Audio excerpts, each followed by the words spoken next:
بسم اللہ الرحمن الرحیم۔ حضرات محترم، آج کا سوال یہ ہے اور ٹاپک ہمارا قربانی کے جانور سے متعلق ہے۔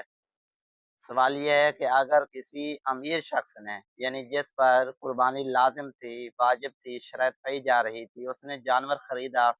اور وہ کسی سبب سے مر گیا تو اس بارے میں کیا حکم ہے؟ تو اس کا جواب یہ ہے کہ اگر کسی امیر شخص نے، امیر سے مراد صاحب استطاعت جس پر قربانی واجب تھی، جانور خریدا اور وہ مر گیا تو اس کے بدلے میں وہ دوسرا جانور خرید کر اس کی قربانی کرے گا، یہ اس پر لازم ہے۔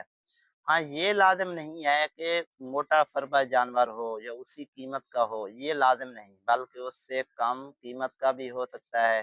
اسی قیمت کے برابر بھی ہو سکتا ہے اور اس سے زیادہ قیمت کا بھی ہو سکتا ہے۔ بہتر یہ ہے کہ اچھی قیمت کا جانور خرید کر دوبارہ جو ہے وہ ذبح کرے گا، یعنی قربانی پر، کیونکہ پہلا جانور اس کا مر چکا ہے۔ اور یہ بھی یاد رہے کہ یہ صرف مر جانے کی صورت میں مسئلہ ہے، اور اس سے ہٹ کر اگر کوئی مسئلہ ہو، یعنی چوری ہو گیا یا جناب والا کسی نے غصب کر لیا یا کوئی اور سبب ہو گیا تو پھر اس کا مسئلہ جدا ہے۔ اور یہ بھی یاد رہے کہ اگر جانور کسی غریب نے خریدا، اور غریب سے مراد جس پر قربانی لازم نہیں تھی، اور اس نے اللہ کی رضا کے لیے، اللہ کی خوشنودی پانے کے لیے، حدیث پاک میں ہے نا کہ 10 اپنا ذی الحجہ کو قربانی کے ایام میں